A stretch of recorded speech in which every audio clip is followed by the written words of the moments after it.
Warahmatullahi wabarakatuh.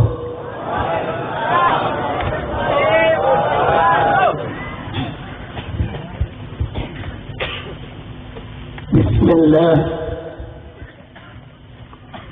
walhamdulillah wala hawla wala quwwata illa billah. أشهد أن لا إله إلا الله وحده لا شريك له وأشهد أن سيدنا محمدا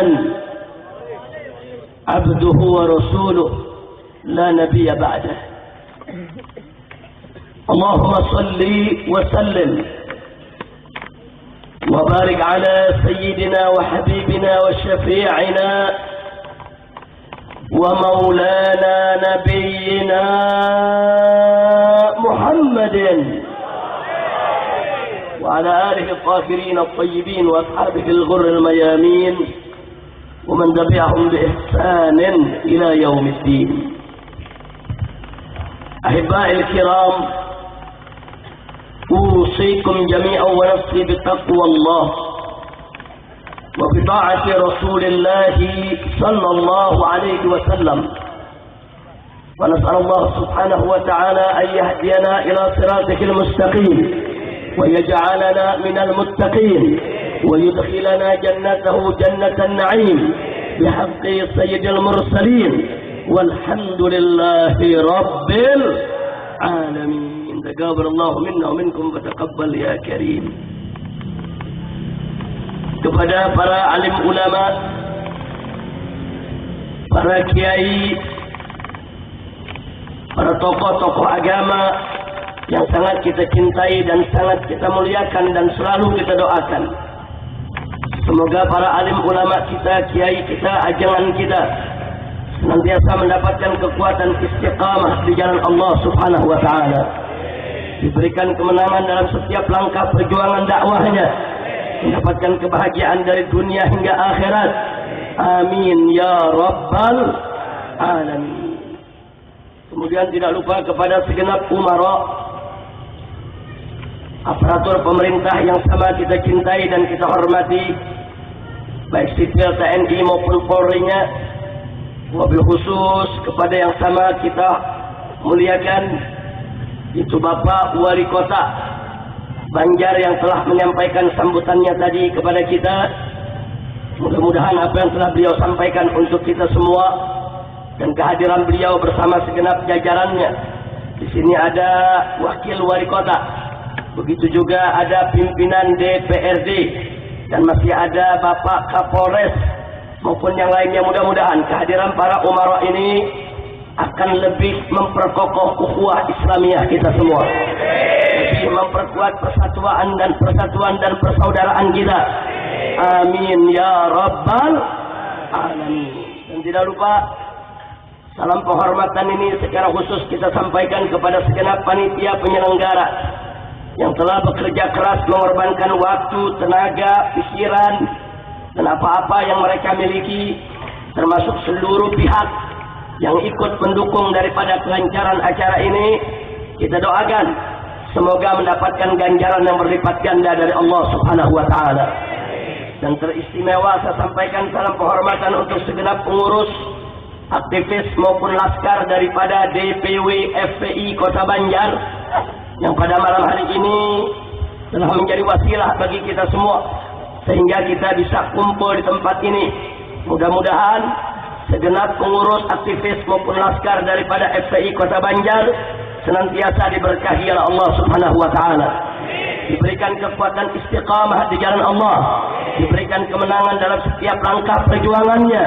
Amin ya rabbal alamin. Dan akhirnya secara sangat istimewa salam penghormatan ini saya sampaikan kepada seluruh kaum bapak, kaum ibu, para pemuda, para pemudi, kaum muslimin dan muslimat, hadirin wa hadirat rahimakumullah. Pada malam hari ini saya datang dan hadir di Kota Banjar tidak sendiri. Dari Jakarta didampingi oleh Sekjen DPP FPI Kiai Haji Ahmad Sobri Lubis. Masih ada Wakil Sekjen DPP FPI yaitu Al-Ustadz Awid Masyhuri. Dan masih ada lagi anggota daripada Majelis Syuro Dewan Pimpinan Pusat FPI yaitu Kiai Haji Ja'far Siddiq. Dan tamu kehormatan kita yaitu Al-Muhtaram Syekh Abdullah Abdul Rauf Al-Misri. Dan dari Ciamis saya juga didampingi oleh pengurus-pengurus FPI Ciamis maupun Tasik. Di sini ada Kiai Haji Maksum Hasan, pimpinan atau pengasuh daripada Pondok Pesantren Miftahul Huda Al-Utsmaniyah di Cikole. Saya ucapkan terima kasih kepada semua yang telah mendampingi saya. Mudah-mudahan Allah Subhanahu wa taala melipat gandakan daripada ganjarannya, memberikan keberkahan dari dunia hingga akhirat. Amin ya rabbal alamin. Ahibail kiram, pada kesempatan malam hari ini saya sebagaimana tadi amanat daripada Syekh Abdullah agar orang-orang tua pandai-pandai menjaga anak. Kalau dalam satu hadis, atau kita mulai dengan ayat Al-Quran dulu dalam surat An-Nisa. Wallahu subhanahu wa ta'ala qala وَلْيَخْشَى الَّذِينَ لَوْ تَرَكُوا مِنْ خَلْفِهِمْ ذُرِّيَّةً ضِعَافًا خَافُوا عَلَيْهِمْ فَلْيَتَّقُوا اللَّهَ وَقُولُوا قَوْلًا سَدِيدًا. Shadaqallahul azim. Luar biasa amanat Allah dalam ayat ini, saudara. Tegas Allah menyatakan, hendaknya merasa takut. Siapa yang harus merasa takut? Mereka-mereka yang sekiranya meninggalkan di belakang mereka keturunan-keturunan yang lemah, anak cucu yang tidak berkualitas, generasi yang tidak bermutu. Khafu alaihim, yang dikhawatirkan yaitu atas keselamatan daripada hidup mereka semua. Falyattaqullah, hendaklah mereka itu semua bertakwa kepada Allah. Wa qulu qawlan sadida, dan hendaknya senantiasa mengucapkan kata-kata yang benar, kata-kata yang lurus, kata-kata yang jujur sesuai dengan keimanannya kepada Allah Subhanahu wa ta'ala. Jadi isi kandungannya saja yang ingin saya tarik dari ayat tadi, bahwa ayat tadi memberikan amanat kepada setiap orang yang beriman agar betul-betul menjaga dengan baik semua anak keturunannya. Jangan sampai anak keturunannya menjadi generasi yang lemah, generasi yang tidak berkualitas, generasi yang tidak bermutu, generasi yang lemah imannya, lemah Islamnya, lemah ihsannya, lemah akhlaknya, lemah ilmunya, lemah fisiknya, lemah mentalnya, lemah rohaninya, lemah jasmaninya. Haram kalau ada orang tua dari kalangan kaum muslimin yang dengan sengaja meninggalkan generasi penerus mereka, anak cucu mereka dalam keadaan lemah. Maka itu luar biasa yang disampaikan oleh Syekh Abdullah Abdul Rauf Al-Misri tadi, bahwa wajib bagi orang tua untuk menyayangi anak-anaknya. Bagaimana cara menyayangi anak? Dengan tidak membiarkan mereka dalam kebodohan, dalam keterbelakangan, dalam kelemahan. Menyayangi anak berarti menyelamatkan mereka dari segala bentuk perbuatan, tindakan, sikap hidup yang bisa menjerumuskan mereka ke dalam kehancuran.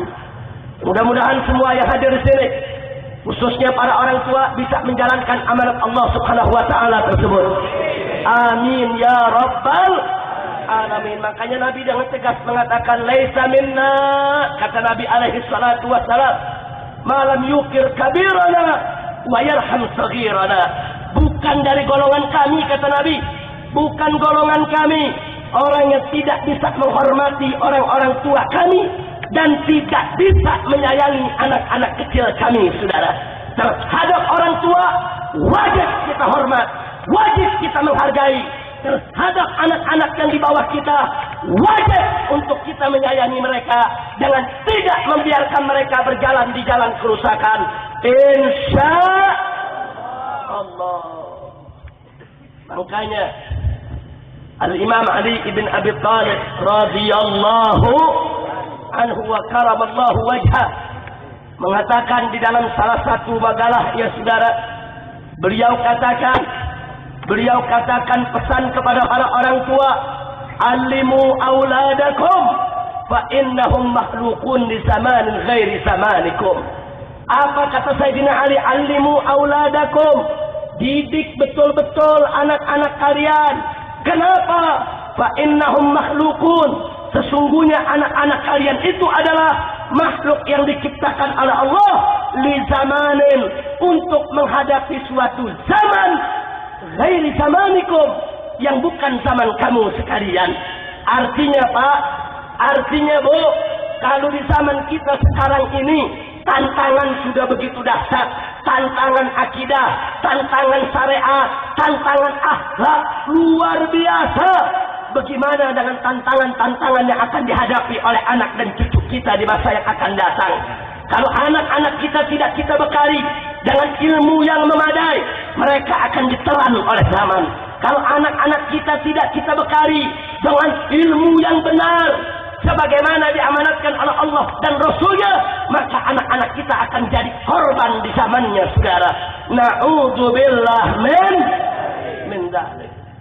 Nah, maka itu apa yang barusan saya sampaikan dalam pembukaan ini, baik ayat Al-Quran maupun hadis Nabi, bahkan dari perkataan para sahabat Nabi, jelas bagi kita semua kewajiban kita untuk menjaga anak-anak kita. Mudah-mudahan kita semua akan bekerja keras untuk menjaga anak keturunan kita daripada segala kerusakan. Amin.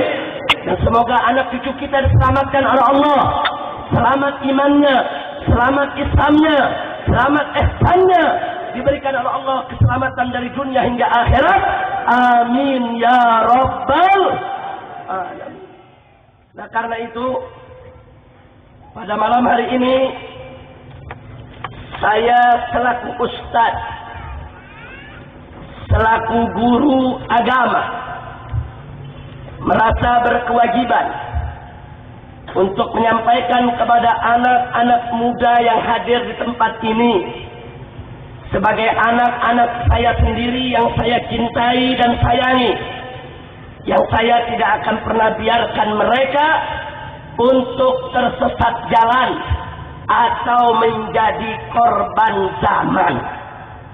Maka itu saya ingin informasikan Pak, Bu, kalau barusan tadi dibawakan satu hadis oleh Syekh Abdullah Abdul Rauf Al-Misri, di mana Nabi mengatakan dengan tegas, beliau mengatakan dalam satu hadis, saya bawakan riwayat yang lain yang serupa dengan yang dibaca oleh Syekh kita tadi, di mana Nabi mengatakan, badiru bil a'malis salihah satakunu fitanan. Kata Nabi apa? Badiru bil a'malis salihah. Umat Islam, bersegeralah kamu untuk melakukan berbagai macam amal saleh. Kenapa? Satakunu fitan. Karena sebentar lagi akan datang zaman yang penuh dengan fitnah. Saking penuh fitnah, Kaqita'il lailil muzlim, kata Nabi alaihi salatu wassalam, fitnah tersebut bagaikan bagian malam yang gelap gulita, saudara. Saking dahsyatnya fitnah, tantangan keimanan, godaan akidah yang siap merusak, merampok iman kaum muslimin. Fitnah itu begitu hebat, bagaikan malam yang gelap gulita, saudara. Kalau kita berada di malam yang gelap gulita tanpa sedikit pun cahaya, kita tidak bisa membedakan mana putih dan mana hitam. Bahkan kita tidak tahu mana jalan yang harus kita tempuh. Berapa banyak orang yang terjatuh dalam kegelapan, berapa banyak orang yang tersesat jalan di dalam kegelapan, berapa banyak orang yang tidak tahu harus apa yang dilakukannya dalam kegelapan, ibadah Allah. Kalau sudah begitu, kata Nabi, saudara, yusbihur rajulu mu'minan wa yumsi kafiran. wa yumsi mu'minan wa yusbihu kafiran. Akan terjadi seseorang di pagi hari dia masih mukmin, di malam hari petang hari dia sudah kafir. Atau sebaliknya, ada yang di malam hari dia masih mukmin, begitu masuk pagi hari dia sudah kafir, saudara. Artinya apa? Nabi menginformasikan kepada kita, tantangan keimanan akan berlangsung selama 24 jam. Upaya-upaya merusak akidah, upaya-upaya menghancurkan iman akan berlangsung 24 jam. Mungkin hadis ini dulu di zaman Nabi, saudara, tidak dipahami secara meluas sebagaimana di zaman ini. Kenapa? Karena di zaman Nabi listrik belum ada, internet belum ada, televisi, koran, majalah belum ada. Mungkin orang akan berpikir, oh malam mukmin pagi kafir. Entah mimpi apa yang membuat dia jadi kafir, saudara. Tapi zaman sekarang terbukti, malam mukmin pagi kafir, bukan mimpi yang membuatnya menjadi kafir. Tapi tantangan keimanan di rumah setiap orang Islam berlangsung selama 24 jam. Lewat acara-acara televisi yang berlangsung selama 24 jam. Acara-acara radio yang berlangsung selama 24 jam. Belum lagi internet yang dibuka dengan berbagai macam kerusakannya 24 jam masuk rumah setiap orang Islam, saudara. Belum barang cetakannya dan lain sebagainya. Ya, malam orang beriman, pagi dia bisa kafir. Kenapa? Karena sarana-sarana komunikasi teknologi informasi tersebut, kalau sudah disalahgunakan, dia bisa menghancurkan iman siapa saja. Ibadallah. Sadaqan Nabi sallallahu alaihi wasallam. Betul, tepat yang sudah disampaikan oleh Nabi kita tercinta Sayyiduna Muhammad sallallahu alaihi wasallam. Jadi Nabi udah kasih tahu tuh Pak, Bu ya. Akan datang nanti satu zaman. Akan datang nanti satu zaman. Penuh fitnah, penuh tantangan, penuh godaan iman. Bagaikan malam yang gelap gulita. Saking gelapnya akan banyak orang yang tersesat.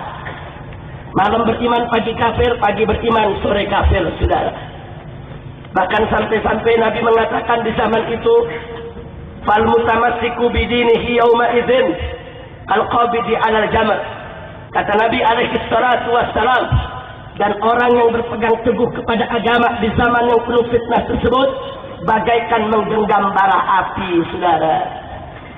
Bagaikan menggenggam bara api. Pak, Bu, kalau bara api kita genggam dengan tangan, tangan akan terbakar. Pedih, perih, sakit, terluka, saudara. Nabi sudah kasih tahu sejak 14 abad yang lalu. Akan datang zaman yang penuh fitnah. Kalau kita berpegang teguh kepada agama di zaman itu, saudara, bagaikan menggenggam bara api. Kita akan sakit, kita akan terluka, kita akan pedih, kita akan perih. Di zaman sekarang inilah sebagaimana yang diberitakan oleh Nabi semenjak 14 abad yang lalu, saudara. Coba lihat sekarang berapa banyak pejuang-pejuang Islam yang menyuarakan kebenaran, yang menyuarakan yang hak. Mereka difitnah, mereka dituduh, mereka dipenjarakan, mereka dibunuh karakternya. Tidak sampai di situ, saudara. Mereka dihancurkan semua segala bentuk perjuangan dakwahnya. Ya, sakit memang, terluka memang, menderita memang. Tapi itulah resiko perjuangan di zaman yang penuh fitnah yang sudah disampaikan oleh Nabi semenjak 14 abad yang lalu. Sadaqan Nabi sallallahu alaihi wasallam. Jadi kabar dari Nabi benar tidak? Kabar dari Nabi benar tidak? Kabar dari Nabi benar tidak? Takbir! Alhamdulillah. Nah, karena itu pada malam hari ini saya ingin menginformasikan kepada anak-anak muda khususnya dan umumnya kepada semua. Di zaman sekarang ini musuh-musuh Islam sedang menyebar 4 virus akidah yang mematikan. Bukan mematikan nyawa, mematikan iman. 4 virus. Yang masing-masing virus menimbulkan penyakit. Penyakit iman, penyakit akidah. Ada virus HIV. Penyakitnya namanya AIDS. AIDS itu nama penyakit. Nama virusnya HIV. Jadi ada nama virus, ada nama penyakit. Nah sekarang, mari sama-sama malam hari ini kita berkenalan dengan 4 macam virus akidah yang bisa mematikan iman kaum muslimin. Karena 4 virus akidah ini akan mengantarkan kepada 4 macam penyakit akidah, saudara. Loh kenapa ini harus dipaparkan? Kalau kita sudah kenal virusnya, kita tahu bahayanya. Kalau kita tahu virusnya, kita tahu penyakitnya. Kalau kita sudah tahu penyakitnya, insya Allah dengan mudah kita bisa cari obatnya. Tahu virus, tahu penyakit, kita dengan mudah bisa cari obatnya, saudara. Dan kita bisa melakukan imunisasi dini sebelum kita terkena virus-virus tersebut. Nah, kita sama tanya semua yang ada di sini, mau tahu tidak virusnya? Oh. Betul? Oh. Siap mendengar? Ya. Siap ngaji malam ini? Ya. Siap sampai subuh? Ya. Ente sampai subuh, Anda pulang. Masya Allah. Baik, mudah-mudahan nggak sampai subuh, nggak panjang. Singkat tapi penting. Insya Allah. Baik, saudara. Perhatikan baik-baik. Pertama, ada virus yang namanya relativisme. Tahu relativisme? Tahu? Tahu Sumedang. Insya Allah. Nah malam ini kita jelaskan biar masyarakat di daerah paham. Jadi kalau virus ini nanti dibawa sama orang kota dari Jakarta ke Banjar, orang Banjar tahu kalau itu adalah virus, saudara. Kalau orang Banjar tidak tahu itu virus, nanti kalau ada orang dari Jakarta bicara relativisme, orang Banjar telan terima. Nggak tahunya itu merupakan virus yang berbahaya, yang bisa mengantarkan kepada penyakit iman, bahkan bisa membunuh iman. Saya kenalkan dulu namanya.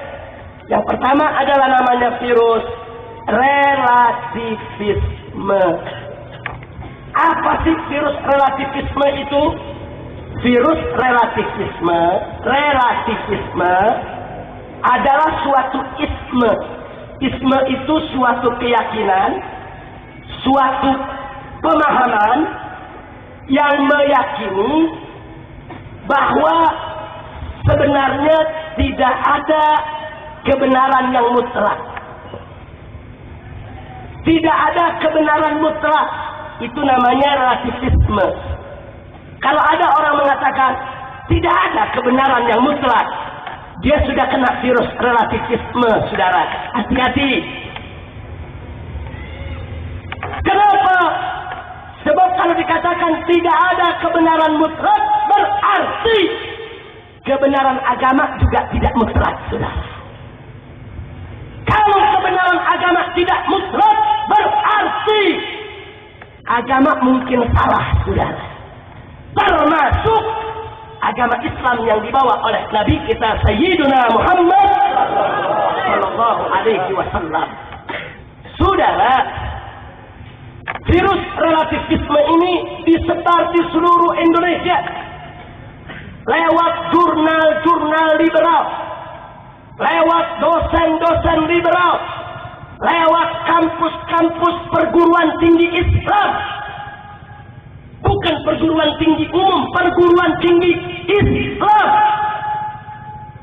Mereka begitu bangga dengan teori relativisme yang menyatakan tidak ada kebenaran yang mutlak. Kalau orang sudah meyakini tidak ada kebenaran yang mutlak, berarti tidak ada agama yang mutlak benar. Tidak ada agama yang mutlak benar. Agama apapun pasti ada kemungkinan salah. Ini namanya virus relativisme. Kira-kira jelas tidak? Paham tidak? Nah, kalau orang sudah terkena virus ini, maka akan muncul penyakit. Apa nama penyakitnya? Nama penyakitnya adalah pluralisme. Penyakit apa itu pluralisme? Penyakit yang mengatakan semua agama sama. Kenapa semua agama sama? Karena agama Islam walaupun benar tetap mungkin salah. Agama Kristen walaupun diyakini oleh orang Islam salah, bisa jadi dia yang benar. Kenapa? Karena penyakit ini punya virus namanya relativisme yang menolak kebenaran mutlak, saudara. Nah, untuk menjawab ini Bapak Ibu yang saya cinta, di dalam Islam itu ada hal-hal yang qat'iyat, ada hal-hal yang dhanniyat. Perkara-perkara yang qat'iyat pasti benar, mutlak benar, mustahil salah. Contoh, firman Allah dalam Al-Quranul Karim yang menyatakan, Qul huwallahu ahad. Katakanlah bahwa Allah itu ahad, satu tunggal, tidak berbilang. Ini mutlak benar, pasti benar, mustahil salah. Nah, ini termasuk qat'iyat diniyah, perkara-perkara mutlak pasti benar dalam ajaran agama Islam. Jadi nggak bisa bilang, oh ini relatif, bisa benar bisa salah, bisa saja Tuhan satu, bisa juga dua. Jangan-jangan Tuhan ada 100. Ini yang namanya teori relativisme. Maka itu saya tanya, virus relativisme berbahaya tidak? Berbahaya tidak? Menimbulkan penyakit pluralisme yang mengatakan semua agama ini penyakit, sesat tidak? Sesat tidak? Itu yang tadi saya katakan, penyakit ini bisa merusak iman, saudara. Barang siapa yang meragukan kebenaran Islam, barang siapa yang mengatakan Islam benar tapi mungkin salah, maka orang tersebut kafir, murtad, keluar dari Islam. Makanya saya katakan, ini penyakit pluralisme bisa merusak iman, menghancurkan akidah, membuat orang bisa keluar daripada ajaran agama Islam, saudara. Maka itu saya tanya sekali lagi, virus relativisme berbahaya tidak? Penyakit pluralisme sesat tidak? Jadi saudara, makanya jangan anak-anak muda so ikut diskusi, buka internet dengan relativisme. Oh ini istilah bagus, oh ini istilah antik dari luar negeri, main pakai. Tunggu dulu, relativisme apa yang dimaksud? Kalau relativisme di dalam rumus kimia, rumus fisika, itu persoalan lain. Tapi kalau relativisme dalam urusan agama, nggak bisa, saudara. Di dalam ajaran Islam banyak persoalan-persoalan yang qat'iyah, yang qat'i, mutlak benar, pasti benar. Allah itu esa, pasti benar. Muhammad itu utusan Allah yang terakhir, pasti benar. Agama yang benar di sisi Allah hanya Islam, pasti benar. Itu namanya qat'iyah, nggak boleh kita tolak. Kira-kira jelas tidak? Allah menyatakan dengan tegas dalam Al-Quranul Karim, Inna dina indallahil Islam. Agama yang ada di sisi Allah adalah agama. Agama yang benar adalah agama. Agama yang diridai Allah adalah agama. Selain Islam benar tidak? Selain Islam benar tidak? Selain Islam kafir tidak? Selain Islam sesat tidak? Takbir. Itu imunisasinya. Jadi bagaimana Habib supaya kita nggak kena virus relativisme? Mantapkan di hati. Tidak ada agama yang benar selain Islam. Mantapkan di hati kita. Mantapkan di hati kita. Apa yang dikatakan Al-Quran benar, pasti benar. Apa yang dikatakan Al-Quran salah, pasti salah. Apa yang dikatakan hadis benar, pasti benar. Apa yang dinyatakan hadis salah, pasti salah. Al-Quran dan hadis, itulah pedoman hidup kita. Yang dikatakan benar oleh Quran dan hadis pasti benar. Yang dikatakan salah Al-Quran dan hadis pasti salah. Betul? Takbir. Kalau itu sudah menjadi keyakinan kita, virus relativisme nggak bakal masuk dalam benak pikiran kita, saudara. Hati-hati. Nah, sudah kenal nama virusnya? Apa nama virusnya? Relativisme. Apa nama penyakit yang ditimbulkan? Pluralisme. Berbahaya tidak? Sesat tidak? Alhamdulillah. Sekarang virus yang kedua. Ini kalau ibarat kanker. Kanker itu kan ada stadium 1, stadium 2, stadium 3, stadium 4. Makin tinggi, makin parah. Nah, virus ini begitu juga, saudara. Ada lagi virus yang kedua.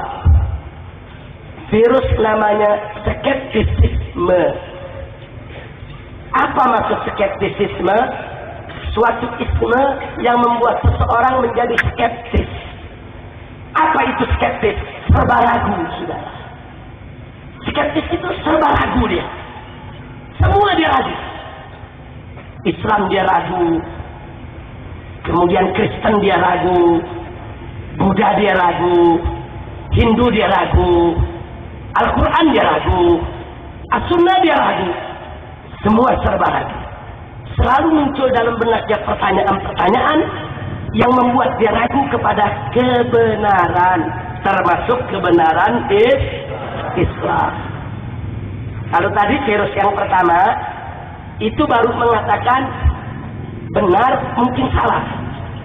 Dia baru mengatakan tidak ada kebenaran yang mutlak. Nah, kalau virus ini dibiarkan,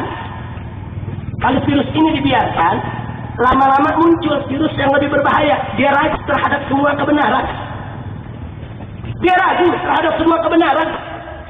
Nah, kalau sudah begini, saudara, muncul penyakit. Apa nama penyakitnya? Sekularisme. Dia nggak mau pakai lagi itu agama di dalam urusan dia bermasyarakat, berbangsa dan bernegara, saudara. Sudah. Ini agama meragukan. Cukup agama di pesantren saja. Cukup agama di madrasah saja. Cukuplah agama itu di masjid saja. Tapi kalau urusan di pasar berekonomi, urusan bermasyarakat, di parlemen, urusan bernegara, nggak perlu kita pakai agama. Kenapa? Dia sudah ragu kepada kebenaran agama. Dia lebih yakin dengan apa hasil dari akalnya, sudah. Jadi sekali lagi, saya mau tanya sekarang. Kalau gitu virus skeptisisme ini berbahaya tidak? Berbahaya tidak? Jadi dia katakan jangan bawa-bawa agama dalam urusan bermasyarakat, berbangsa dan bernegara. Makanya orang-orang yang berpaham sekuler itu menolak semua simbol-simbol agama masuk dalam urusan kemasyarakatan, kebangsaan dan kenegaraan, saudara. Makanya Anda lihat di negara-negara sekuler, walaupun penduduknya mayoritas Islam, saudara, kalau dia sudah sekuler sejati, simbol agama nggak boleh dikaitkan dengan negara.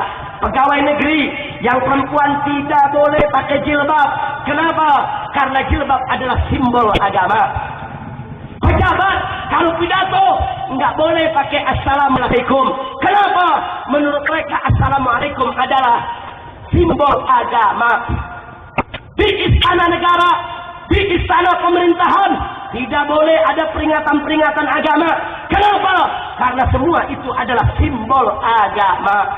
Di dalam perundang-undangan, di dalam semua peraturan tidak boleh ada nafas syariat. Kenapa? Karena syariat adalah bagian daripada simbol agama. Jadi guru di sekolah pemerintah tidak boleh yang lelaki pakai peci yang melambangkan Islam atau perempuan pakai jilbab yang melambangkan Islam. Tidak boleh. Semua simbol-simbol Islam cukup di masjid saja, cukup di pesantren saja, cukup di madrasah saja. Tidak boleh keluar dari itu semua. Nah, sekarang saya tanya, ini paham-paham semacam ini bahaya tidak? Bahaya tidak? Sesat tidak? Masya Allah. Jadi biar kita tahu mana virusnya, mana penyakitnya, saudara. Nah, bagaimana ngobatinnya? Cara ngobatinnya, saudara, yakinilah di jiwa kita bahwa Islam itu sempurna. Allah sudah nyatakan dalam Al-Quranul Karim, faqala ta'ala, al-yawma akmaltu lakum dinakum. Hari ini, wahai Nabi, kata Allah, aku sudah sempurnakan bagimu agamamu. Ini jaminan dari Allah bahwa agama Islam yang dibawa oleh Nabi, Allah sudah sempurnakan. Al-yauma, hari ini, akmaltu lakum, aku telah sempurnakan bagi kamu dinakum, agamamu. Ya Allah. Ini karenanya Islam sempurna. Kita cari aturan itu di sektor mana saja. Di dalam Al-Quran sudah lengkap, saudara. Jangankan urusan negara, jangankan urusan ekonomi, jangankan urusan yang besar, mari urusan cebok aja saudara diatur Islam, saudara. Urusan cebok diatur Islam. Urusan masuk ke jamban diatur Islam. Bagaimana dengan urusan negara? Bagaimana dengan urusan ekonomi? Bagaimana dengan urusan politik? Mustahil kalau Islam tidak mengatur semua. Betul? Pasti. Begitu saya tanya semua yang ada di sini, yakin tidak Islam sempurna? Saya ada Islam sempurna. Betul? Takbir. Tanamkan itu dalam dada kita semenjak kecil, semenjak muda. Sehingga kalau ada virus skeptisisme yang mengajak kita untuk meragukan kebenaran Islam kita, kita bisa membentengi diri. Kita bisa membentengi diri. Kira-kira jelas tidak? Ya, yang di tengah jangan bantuin saya ceramah. Saya bukan amatiran, saya udah lama jadi penceramah. Nah, kira-kira jelas tidak? Jelas tidak? Jelas. Nah, jadi saudara, inilah virus yang kedua. Sekarang masuk virus yang keberapa? Ketiga. Virus yang ketiga namanya virus agnostisisme. Ini semua pakai isme. Apa maksud virus agnostisisme? Kalau dalam bahasa Arab apa? Al-adriyah. Artinya apa, saudara? Artinya seseorang sudah punya pemahaman yang meyakini dia nggak tahu apa-apa soal agama. Udah nggak tahu, udah mana enggak, udah nggak tahu. Islam Kristen nggak tahu. Dia lepas semua, bukan lagi, bukan. Dia lepas, udah nggak tahu. Dia melepaskan diri. Nah, ini kalau ibarat kanker udah stadium 3 ini, saudara. Virus ini akan mengantarkan penderitanya memiliki penyakit liberalisme. Liberalisme itu sebetulnya bukan virus, penyakit. Virusnya tadi di dalam diri seorang liberalisme pasti ada virus relativisme, ada virus skeptisisme, ada virus agnostisisme. Tiga-tiganya ada. Karena dia udah kanker stadium 3. Tiga-tiga virus ada dalam dirinya, saudara. Saudara, liberalisme ini adalah satu penyakit pemikiran, penyakit akidah yang meyakini bahwa manusia punya kebebasan mutlak. Manusia punya kebebasan mutlak. Mau beragama, enggak beragama, terserah. Mau sholat, mau maksiat, itu urusan pribadi. Tidak ada satupun kekuatan di atas muka bumi ini, bahkan di alam semesta, yang boleh mengebiri kebebasan manusia, termasuk Tuhan sekalipun. Jadi menurut kaum liberalisme, saudara, Allah tidak berhak mewajibkan sesuatu kepada manusia. Allah tidak berhak mengharamkan sesuatu kepada manusia, karena wajib dan haram itu adalah pengebirian kebebasan seorang manusia. Manusia punya kebebasan mutlak, tidak boleh diwajibkan, tidak boleh diharamkan. Allah hanya boleh memubahkan, nggak lebih dari itu. Jadi kalau Allah perintahkan sholat, sholat nggak bisa dibilang wajib, sholat mubah. Mau sholat boleh, nggak boleh. Kalau Allah mengharamkan zina, zina tidak haram, zina mubah. Mau zina boleh, nggak zina boleh. Kenapa? Karena mereka punya prinsip inti ajarannya adalah manusia memiliki kebebasan mutlak. Jadi kalau ada masjid di sampingnya bertetangga dengan tempat maksiat, tempat perzinahan, bagi kelompok liberal nggak apa-apa, yang penting tidak saling mengganggu. Yang sholat, yang ngenjot. Ya Allah, saya mau tanya, virus ini berbahaya tidak? Berbahaya tidak? Terus penyakitnya sesat tidak? Kafir tidak? Hayutan tidak? Takbir. Masya Allah. Nah, ciri orang yang sudah kena virus ini, dikit-dikit kalau ngomong hak asasi manusia. Hak asasi manusia. Hak asasi manusia. Nah, kalau ada yang ngomong hak asasi manusia dulu, kita tunggu, ini kenapa? Ini udah stadium 3 ini. Kira-kira jelas tidak? Mestinya kalau kita jadi hamba Allah yang soleh, sebelum bicara hak asasi manusia, bicara dulu kewajiban asasi manusia. Sebetulnya kita tidak punya hak kita Allah yang kasih kok. Kita tidak punya hak apapun terhadap Allah. Baca ilmu akidah, pelajari ilmu akidah. Kita tidak punya hak apapun terhadap Allah. Allah yang menciptakan kita, Allah yang punya hak terhadap diri kita. Yang kita miliki bukan hak asasi manusia, tapi kewajiban asasi manusia. Apa kewajiban asasi manusia? Allah nyatakan dalam Al-Quranul Karim, Fatihah Ta'ala, wa ma khalaqtul jinna wal insa illa liya'budun. Tegas Allah nyatakan, tidaklah aku ciptakan jin dan manusia kecuali untuk beribadah kepadaku, untuk menyembahku. Itu kewajiban asasi manusia. Manusia manapun yang dilahirkan ke atas muka bumi wajib menyembah Allah. Yang muslim, yang kafir, mereka semua wajib beriman kepada Allah, wajib tunduk kepada aturan Allah, wajib menyembah Allah, wajib beribadah kepada Allah. Itu kewajiban asasi manusia. Kira-kira jelas tidak? Menjalankan segala perintah Allah, meninggalkan segala larangan Allah hanya untuk mencari ridha Allah. Itulah kewajiban asasi manusia. Jadi jangan melulu kita bicara hak asasi manusia. Hak asasi manusia, salah lu ngomongnya. Hak dibicarakan kewajiban, dia lupa, saudara. Kurang ajar tidak? Kalau Anda selalu bicara hak, tak mau bicara kewajiban, kurang ajar tidak? Enggak bisa. Ada hak, ada kewajiban. Bicara kewajiban dulu dong. Bicara kewajiban apa? Kewajiban kita terhadap Allah. Nah, jadi kalau kita diri berat, dia nggak pernah bicara kewajiban. Enggak, dia nggak pernah bicara kewajiban asasi manusia. Yang dibicarakan hanya hak asasi manusia. Boleh kita bicara hak asasi manusia, boleh, tapi dahulukan dulu bicara tentang kewajiban asasi manusia. Jadi zina itu bukan hak asasi manusia, bukan.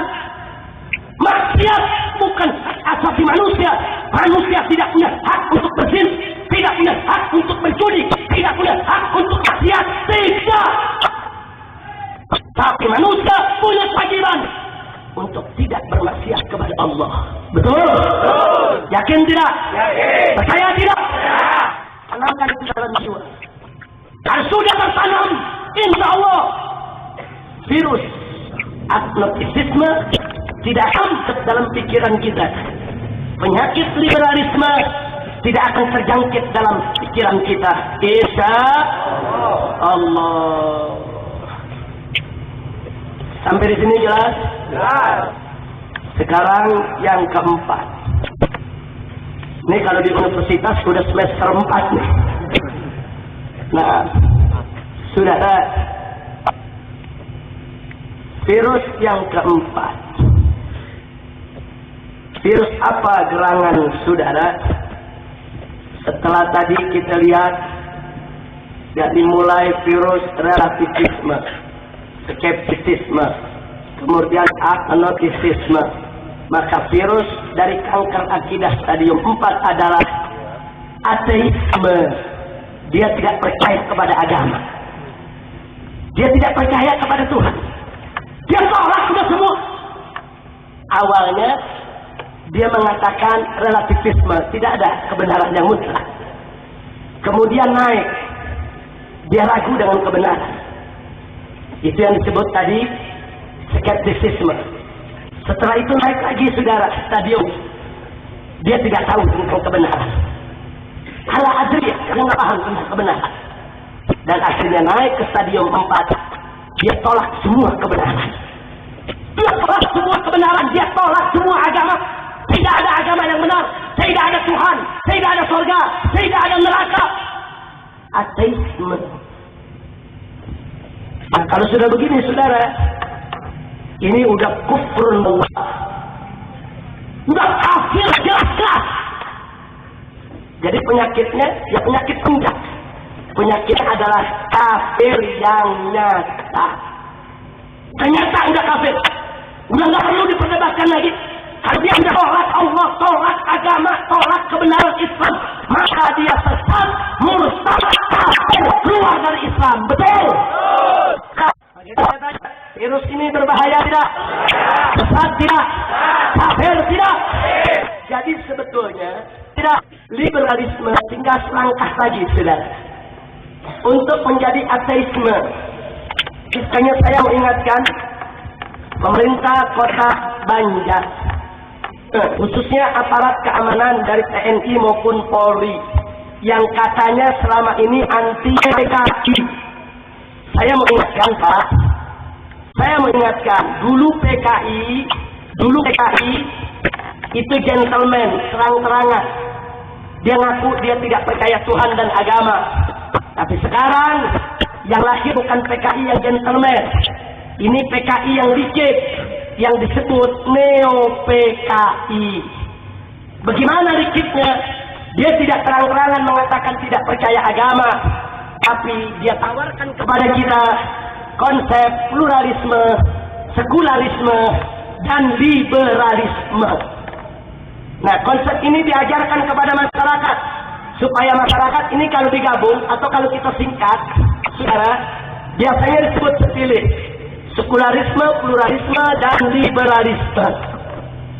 Nah, ini tiga virus ini saudara sengaja disebar ke masyarakat. Sebab kalau masyarakat sudah terima, masyarakat sudah welcome, maka besok menggelondongkan ateisme dengan mudah bisa diterima, saudara. Maka itu jangan kaget. Sekarang ini yang bela PKI adalah kelompok liberal yang menuntut TAP MPRS nomor 25 tahun 1966 tentang larangan ajaran Leninisme, Marxisme, dan komunisme adalah kaum liberal.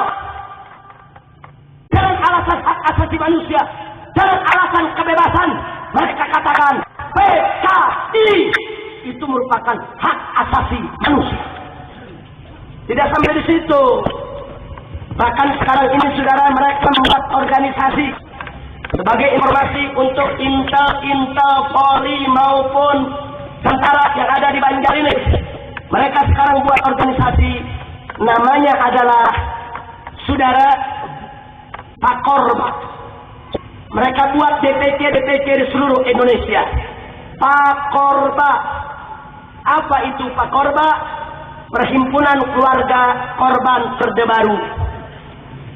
Pakorba, Perhimpunan Korban Orde Baru. Maksudnya PKI yang terbunuh di tahun 65 oleh kiai, oleh umat Islam, oleh ormas-ormas Islam, oleh tentara, oleh polisi, itu mereka semua korban. Jadi kalau mereka korban berarti kiai yang membunuh PKI penjahatnya. Berarti tokoh Islam yang membunuh PKI penjahatnya. Berarti tentara yang memerangi PKI penjahatnya. Berarti polisi yang memerangi PKI juga penjahatnya. Dan mereka sudah DPC di wilayah basis mereka di Banyuwangi, Dion, Solo, Salatiga. Mereka sudah deklarasi Dewan Abang Dewan dibayar negara. Dan kami menyatakannya, saudara. Kami punya daftar BCAP dan kami SPI di dekat nama SPI seluruh wilayah direk ini surat. Maka itu saya sampaikan. Kalau harus masih nyari perlawan paten ini nyari masih buat Anda. Buat polisi punya nyari perang lawan PK ini masih buat Anda PK. Tapi kalau tentara sudah tidak bisa nyali serahkan senjata ini pada SPI kami yang akan melawan mereka. Tapi siapkan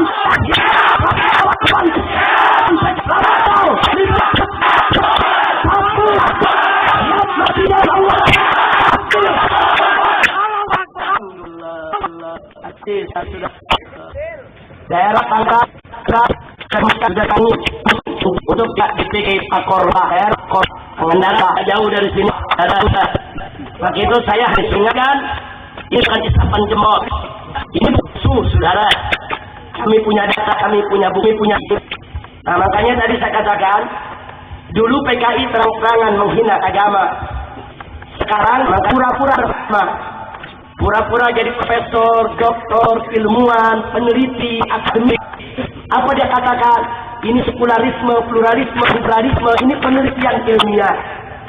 Ini merupakan bahasan akademik. Ini harus diseminarkan di mana-mana. Dan tujuan akhirnya, kalau seseorang sudah jadi liberal, selangkah lagi dia jadi ateis, saudara. Kalau seseorang sudah jadi liberal, selangkah lagi dia akan jadi komunis, saudara.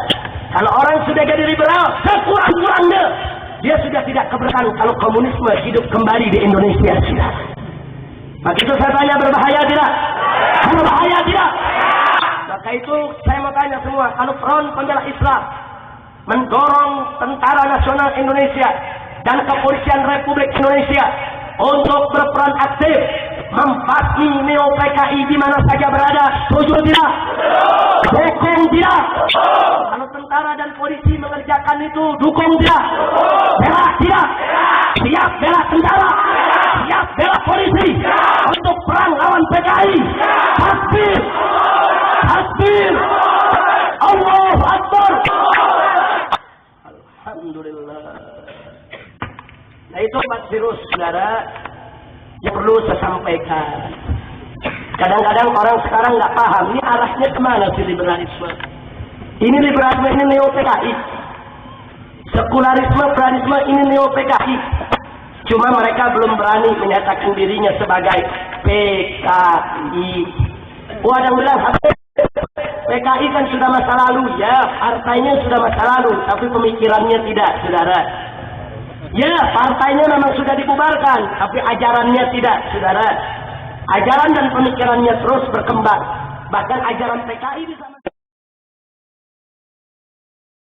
ini neo PKI. Sekularisme, pluralisme, ini neo PKI. Cuma mereka belum berani menyatakan dirinya sebagai PKI. Oh, ada yang bilang, Habib, PKI kan sudah masa lalu, ya, partainya sudah masa lalu, tapi pemikirannya tidak, saudara. Ya, partainya memang sudah dibubarkan, tapi ajarannya tidak, saudara.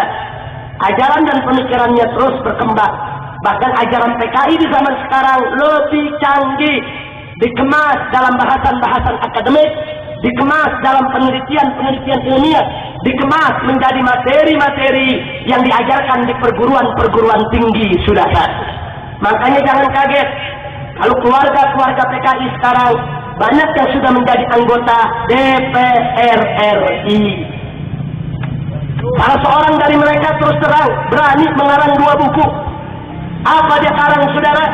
Yang pertama dia karang dengan judul Aku Bangga Jadi Anak PKI. Judul buku kedua dia tulis, saudara, Anak PKI Masuk Parlemen. Kenapa?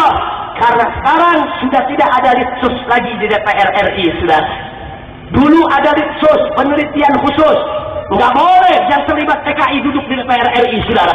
Tapi semenjak reformasi kembali, anak-anak keluarga PKI mengambil kesempatan dengan alasan reformasi, dengan alasan kebebasan.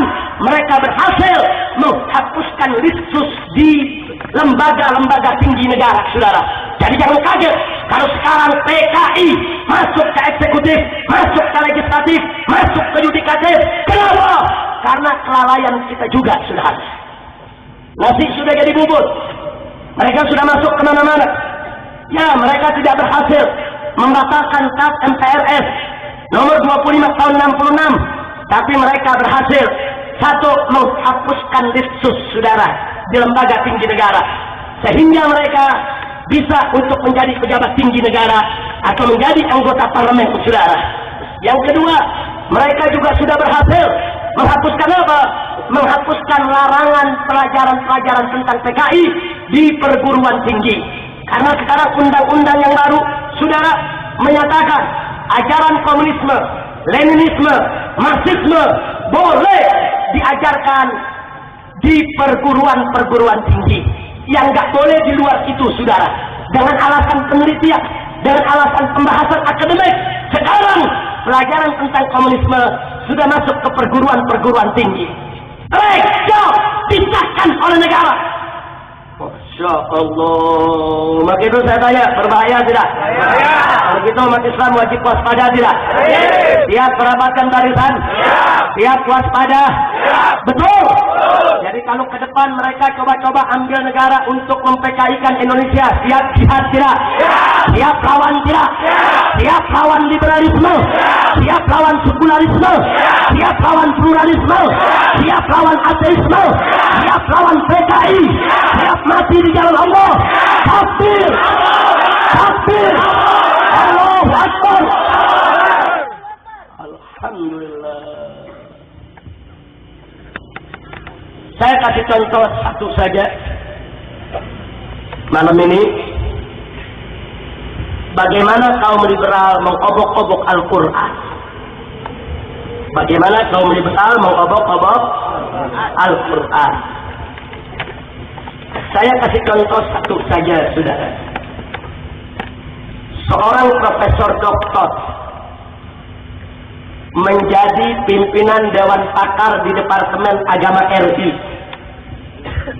yang sekarang disebut Kementerian Agama, sekaligus menjadi guru besar, menjadi dosen di Universitas Islam Negeri Syarif Hidayatullah, Jakarta. Dosen ini seorang perempuan, namanya Musdah Mulia. Di dalam salah satu wawancara di Jurnal Perempuan tahun 2007, di awal 2007, dia mengatakan bahwa homoseks dan lesbianisme itu hanya merupakan orientasi seksual biasa. Dia bukan penyakit, normal dan wajar, sehingga tidak boleh dilarang atau diharamkan.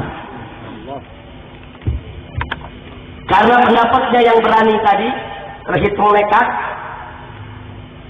maka di pertengahan tahun 2007 perempuan ini mendapat penghargaan dari Amerika Serikat sebagai perempuan paling berani di Asia Tenggara. Perempuan inilah yang membuat kontradraft kompilasi hukum Islam. Yang kemarin kompilasi hukum Islam tentang undang-undang perkawinan dia merubah sedemikian rupa. Salah satunya itu tadi, saudara, poligami haram, perkawinan sejenis boleh. Maksudnya perkawinan sejenis laki sama laki boleh kawin, perempuan sama perempuan boleh kawin. Karena dia mendefinisikan yang namanya nikah ialah ikatan perjanjian antara dua orang. Nggak peduli perempuan sama laki, atau laki sama laki, atau perempuan sama perempuan. Sebetulnya pendapat ini bukan baru. Ini pernah digelontorkan oleh kaum orientalis, gurunya kaum liberal, saudara. Pada saat kelompok ini ditanya, kalau homoseks dan lesbian itu halal, kenapa kaum Nabi Lut dihancurkan oleh Allah? Kenapa ada hadis Nabi yang mengharamkan homo dan lesbi? Bahkan ada riwayat Nabi memerintahkan umatnya, kalau ada laki mendatangi laki-laki lain, bunuh. Nah, jadi sekarang mereka ditanya, kalau memang halal, kenapa Nabi suruh bunuh?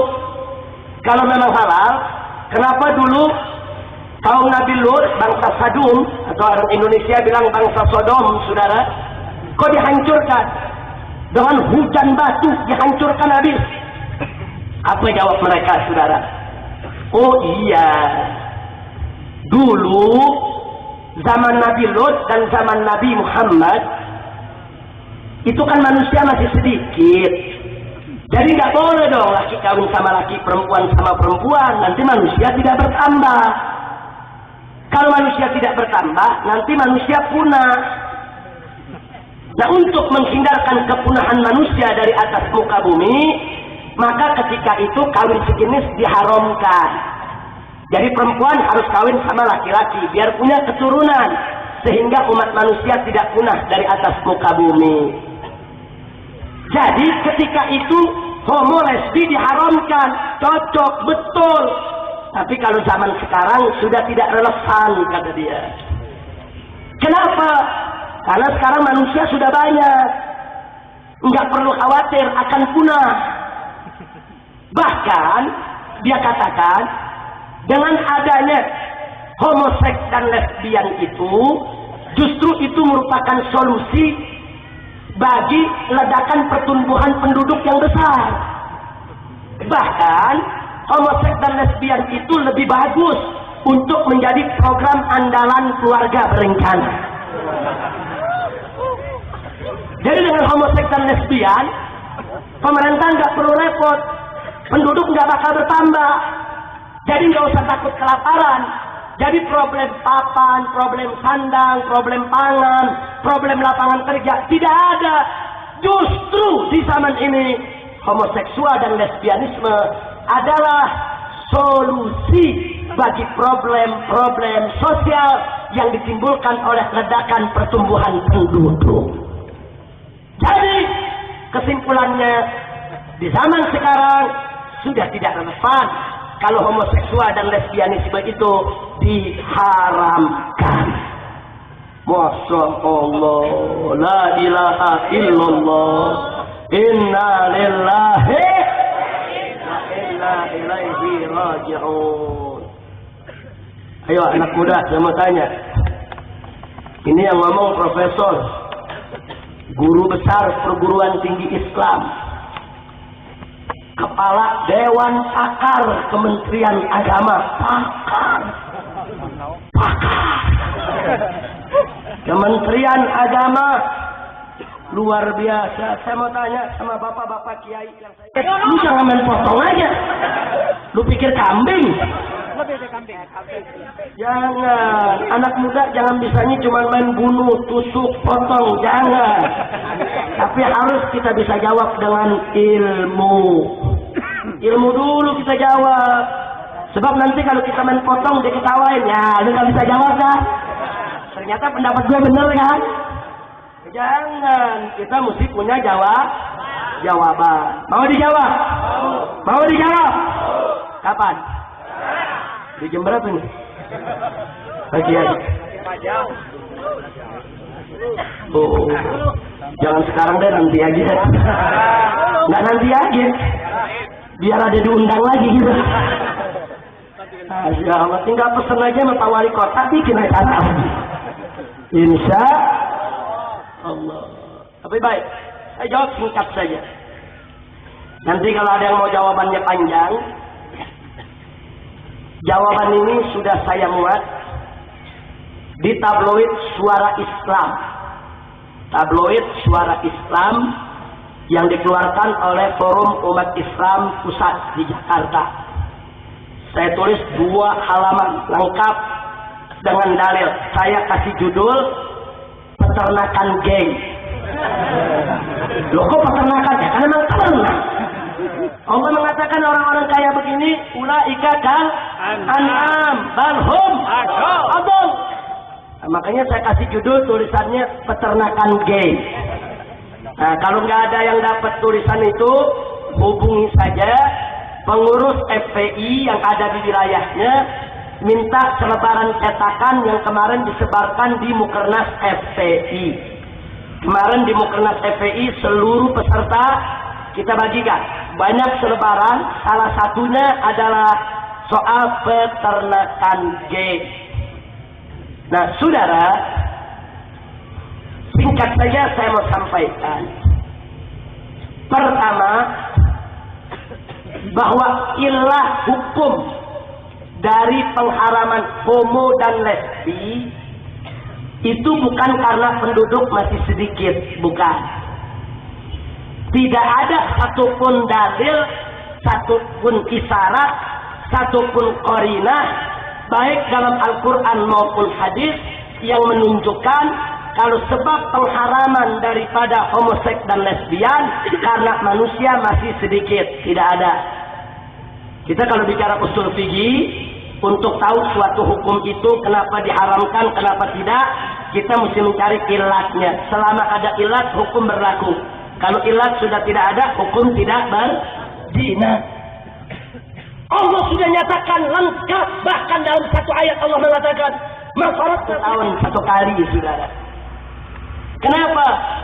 Karena dengan 1 kali panen setahun cukup untuk memberikan makan jumlah manusia yang ada ketika itu, saudara. Tapi begitu manusia bertambah, makin banyak, Allah Maha tahu. Sekali panen tidak cukup untuk menghidupi manusia. Allah berikan lagi ilmu kepada manusia, saudara. Dengan ilmu tersebut, manusia mampu panen 1 tahun 2 kali. Sehingga cukup untuk makan jumlah manusia yang ada ketika itu. Subhanallah. Begitu manusia berpuluh kali lipat jumlahnya, ternyata panen 2 kali masih belum cukup. Allah kasih lagi ilmu dengan teknologi pertanian intensif, saudara. Di mana 1 hektar sawah yang dulu hanya mampu panen 3-5 ton saja, saudara. Tapi dengan teknologi pertanian, 1 hektar sawah bisa panen antara 13-15 sampai 20 ton. Subhanallah. Padahal lahannya itu juga. Lahannya nggak nambah, saudara. Itu juga. Tapi hasilnya yang bertambah. Dari mana ilmunya? Allah. Allah. Nggak sampai di situ. Begitu manusia bertambah lagi, saudara, Allah kasih lagi ilmu kepada manusia. Ilmu teknologi enzim. Yang dulu bawang kecil-kecil, dengan enzim sekarang bawang yang segede kepala orang ada. Sebab Allah Maha tahu, kalau bawangnya masih kecil-kecil, nggak cukup untuk manusia sedunia, saudara. Coba kita lihat tomat gede-gede. Sekarang kita cari pepaya segede guling ada, saudara. Subhanallah. Siapa yang maha besar? Siapa yang maha kuasa? Siapa yang maha perkasa? Siapa yang menjamin rizki manusia? Takbir! Takbir! Takbir! Lalu soal kepadatan penduduk, bagaimana papannya tempat tinggal? Nggak usah khawatir. Dengan manusia makin banyak, nggak usah khawatir, nggak dapat tempat, saudara. Jangankan di desa, di kota, saudara, di kota semakin hari manusia makin padat. Lalu bagaimana tempat tinggalnya? Allah kasih ilmu. Waktu manusia masih sedikit, di suatu zaman dulu, manusia cuma bisa bikin rumah 1 lantai, saudara. Begitu manusia bertambah, Allah kasih ilmu. Bisa bikin rumah 2 lantai. Begitu bertambah lagi, Allah kasih ilmu. Bisa bikin rumah 3 lantai. Begitu manusia berlipat-lipat seperti zaman sekarang, apalagi di kota-kota besar. Allah kasih ilmu, saudara. Yang dulu satu kelurahan butuh tanah lahan 10 hektar, sekarang satu kelurahan di Jakarta cukup 2-3 apartemen saja. Satu apartemen berpuluh-puluh tingkat, 2-3 apartemen, ratusan tingkat, ratusan unit, ratusan keluarga tinggal, puluhan ribu nyawa dalam satu apartemen. Satu kelurahan cuma satu apartemen. Subhanallah. Makanya lihat, pemerintah sering mengatakan, ayo ikut KB, cukup 2 anak saja supaya kita nggak kelaparan, supaya rumah nggak kurang. Bohong. Loh, saya bisa buktikan kok. Kenapa? Kalau memang pemerintah takut kita tidak punya pertanian, kalau memang benar pemerintah takut kita nggak punya rumah, kenapa lapangan golf digede-gedein? Betul? Betul? Itu lapangan golf digede-gedein berarti kan lahan pertanian berkurang. Betul? Berarti perkebunan berkurang. Betul? Tapi pemerintah nggak takut. Kenapa? Karena sudah ada teknologi pertanian. 1 hektar dulu 3 ton, sekarang 20 ton, saudara. Makanya pemerintah nggak takut untuk bangun lapangan golf gede-gedean di mana-mana. Nah, jadi jangan ngebohongin rakyat dong. Mau ajak KB aja, tapi nggak usah ngebohongin rakyat. Betul? Betul? Rakyat pakai ditakut-takutin, ikut KB cukup 2 anak saja daripada nanti kelaparan. Parah lo mominan.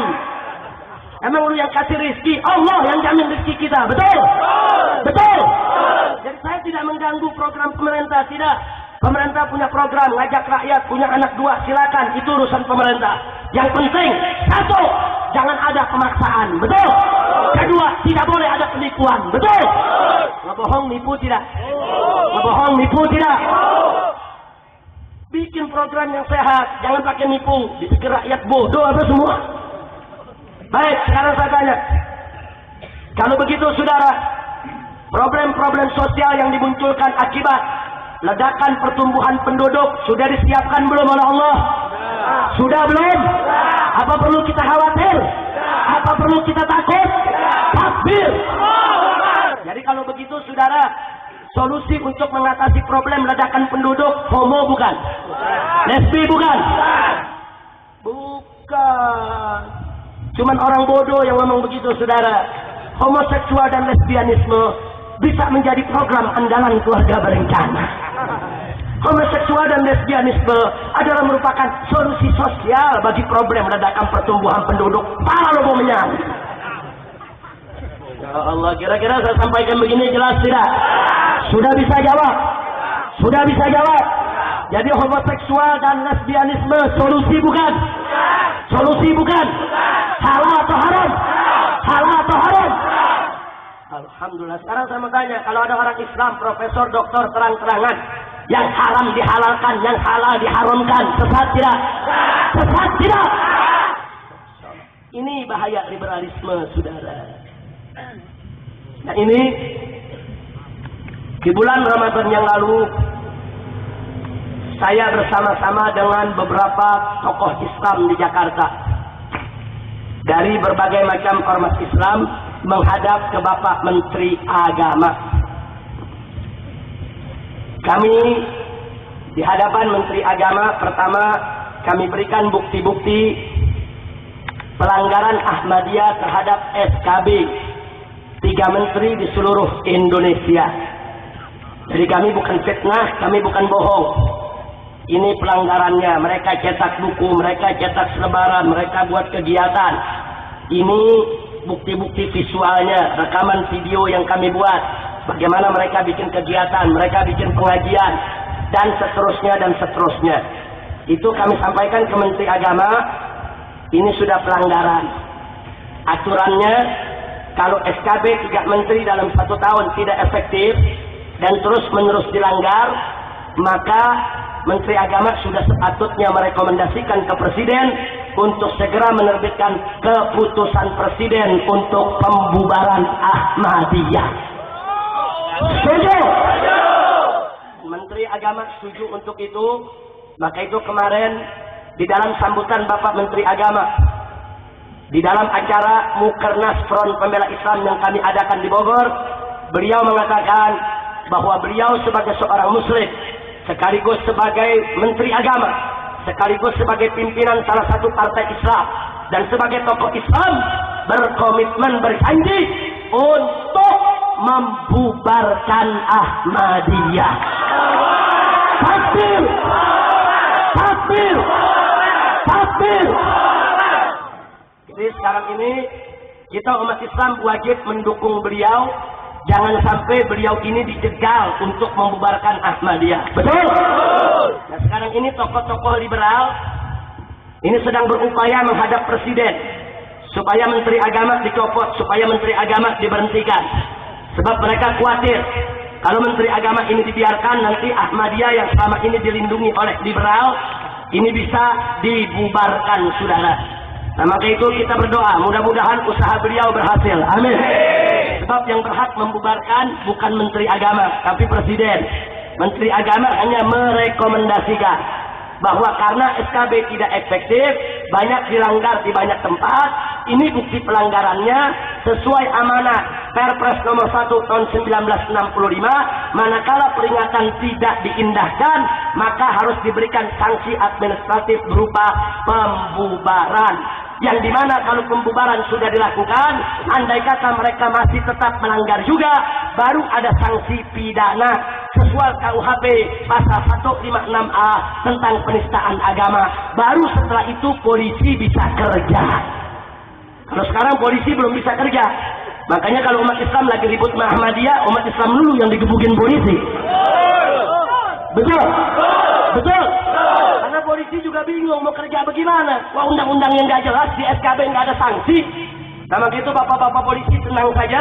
Kita lagi mengupayakan supaya ke depan ada sanksinya, biar polisi bisa tangkap mereka-mereka yang coba-coba untuk melanggar daripada peraturan yang ada. Insya Allah. Mudah-mudahan. Kira-kira dukung tidak? Dukung tidak? Takbir! FPI tidak akan berhenti. Selama hayat masih di kandung badan, selama FPI masih ada, kami akan terus berjuang untuk membubarkan Ahmadiyah, walaupun harus mati bersimbah darah. Takbir! Yang kedua kami sampaikan kepada Bapak Menteri Agama soal liberal. Kami paparkan kepada beliau tentang bahaya liberal. Kami berikan catatan-catatan FPI tentang pernyataan-pernyataan tokoh liberal yang melecehkan Islam, lengkap dengan referensi. Siapa nama tokohnya, di mana dia bicara, tanggal berapa, kapan, jam berapa, lengkap. Kalau ada tulisan judul apa, ada buku-buku yang mana, siapa penerbitnya. Semua sudah kita serahkan ke Menteri Agama. Nah di situ kami sampaikan, Pak Menteri, kami risau. Dan ironis betul menurut kami. Kami berikan komparasi perbandingan. Kami katakan kepada Pak Menteri, orang mau jadi pejabat tinggi itu harus ikut pendidikan di Lemhanas, Lembaga Ketahanan Nasional. Itu sekolah calon pejabat tinggi negara. Di Lemhanas, yang menjadi dosen, yang menjadi pengajar, itu nggak boleh orang sembarangan, diseleksi betul. Bagaimana wawasan kebangsaannya, bagaimana pengetahuannya tentang Undang-Undang Dasar 45, tentang Pancasila, tentang perundang-undangan, dan seterusnya. Pejabat korup tidak boleh jadi dosen di Lemhanas. Pejabat nakal tidak boleh jadi dosen di Lemhanas. Dosen-dosen yang cacat moral tidak boleh menjadi guru besar di Lemhanas, saudara. Kenapa? Karena yang dididik calon pejabat tinggi, kalau gurunya koruptor, pejabatnya pada jadi koruptor semua. Betul? Makanya yang ngajar mesti bersih, dan itu berjalan. Di kepolisian, di sini ada Bapak Kapolres, silakan tanyakan. Di sana ada PTIK, Perguruan Tinggi Ilmu Kepolisian. Ini merupakan sekolah kepolisian yang akan melahirkan calon-calon perwira tinggi di Polri, calon-calon jenderal polisi.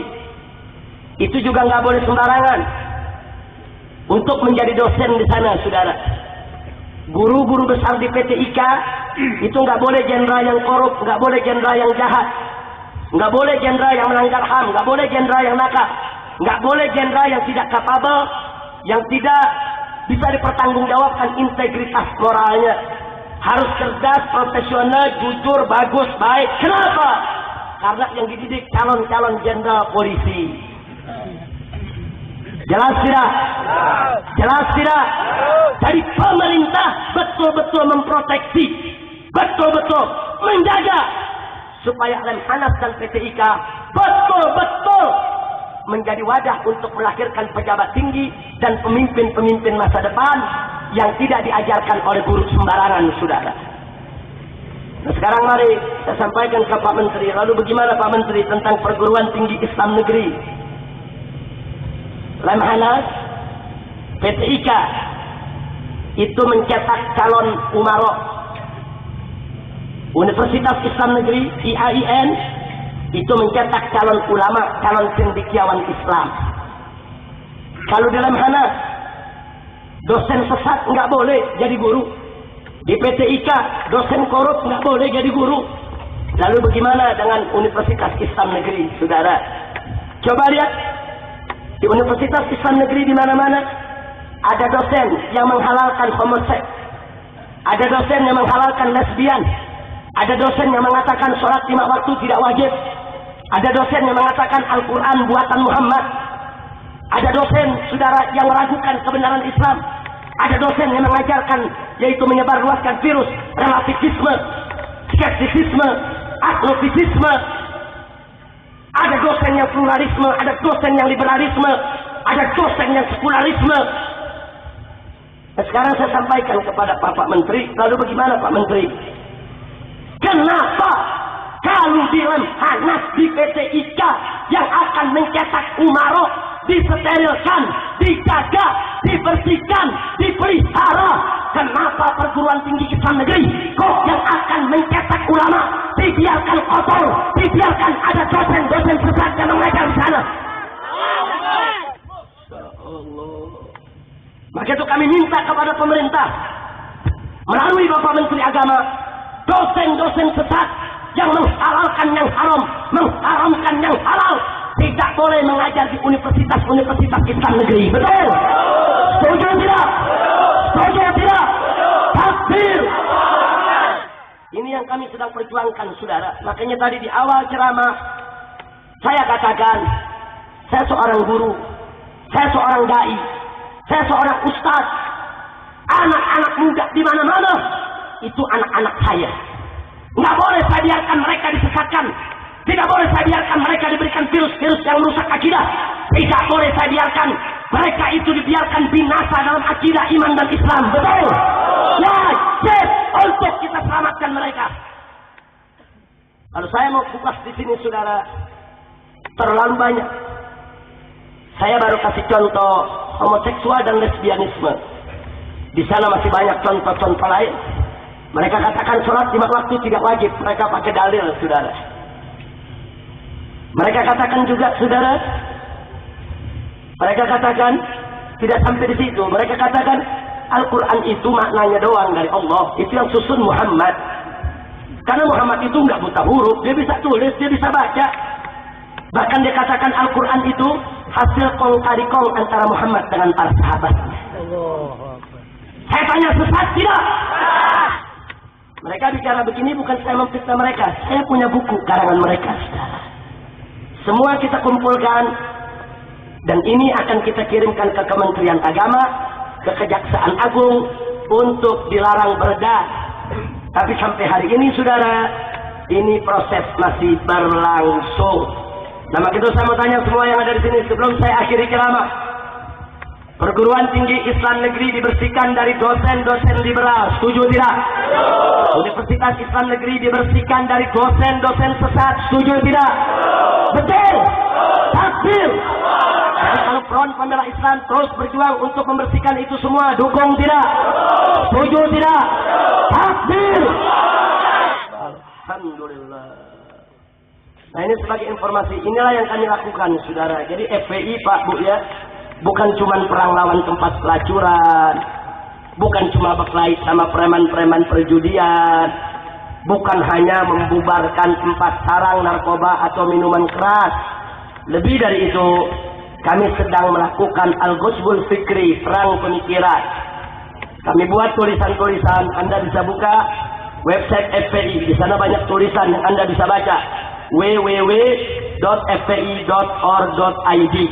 Anda bisa buka, di sana banyak tulisan-tulisan yang sengaja kami arahkan untuk menyerang pemikiran-pemikiran liberal, untuk membela pemikiran-pemikiran Islam yang benar. Alhamdulillah. Nah, jadi malam hari ini saya tidak berbicara panjang lebar lagi. Saya hanya ingin memperkenalkan virus tadi. Ada berapa virus tadi? Pertama virus apa? Relativisme. Apa nama penyakitnya? Pluralisme. Kedua virus apa? Skeptisisme. Menimbulkan penyakit apa? Sekularisme. Ketiga virus apa? Agnotisisme. Menimbulkan penyakit apa? Liberalisme. Yang virus apa? Ateisme. Ini udah puncak. Kalau sudah jadi ateis, si kafir. Na'udzubillah min dzalik. Kira-kira saya sampai kelas tidak? Paham tidak? Ke depan tolong waspada. Maka itu jangan jauh-jauh dari kiai-kiai, jangan jauh-jauh dari pondok-pondok pesantren, jangan jauh-jauh dari majelis-majelis taklim, jangan jauh-jauh dari para ajengan kita saudara. Alhamdulillah, pondok-pondok pesantren para kiai, pondok-pondok pesantren para ajengan, walaupun ada di pelosok-pelosok desa, walaupun hanya terbuat dari gubuk reot, tapi tidak ada yang mengatakan sholat 5 waktu tidak wajib. Betul? Tidak ada pesantren-pesantren salafiyah kita yang dipimpin oleh kiai dan para ajengan kita yang mengatakan homoseksual dan lesbianisme itu halal. Betul? Alhamdulillah. Berarti saudara, pondok-pondok pesantren di semua pelosok daerah itu masih merupakan benteng yang kokoh untuk mempertahankan akidah umat saudara. Nggak bisa ditandingi oleh universitas, nggak bisa ditandingi oleh perguruan tinggi yang sudah banyak kesusupan dosen-dosen yang sesat dan menyesatkan. Maka itu, hei ibu, hei bapak yang punya anak, jangan ragu-ragu untuk masukkannya ke pondok-pondok pesantren agar dididik dan dibesarkan oleh kiai-kiai dan ulama kita, agar akidah mereka semua bisa terselamatkan. Takbir.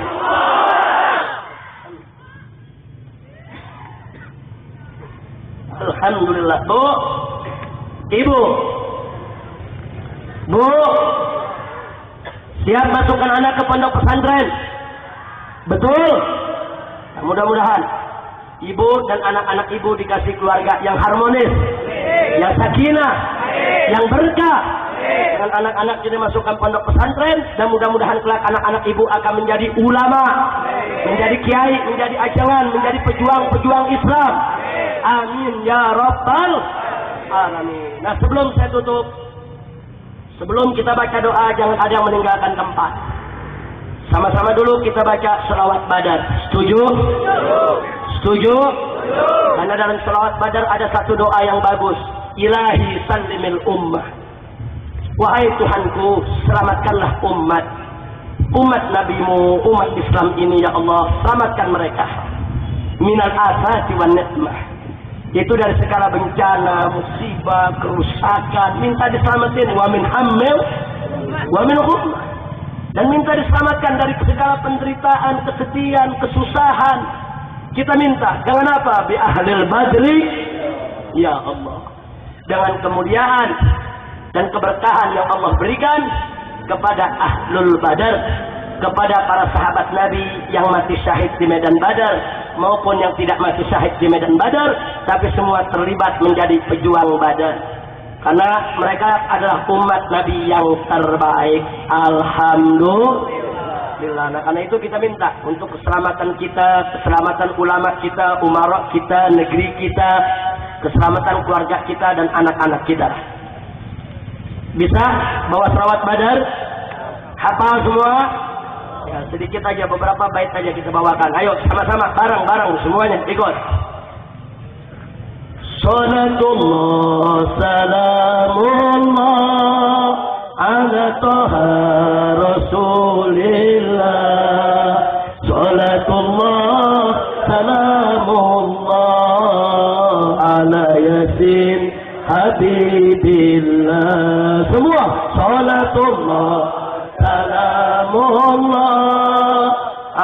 Taha Rasulillah. Salatullah salamullah ala yasin habibillah.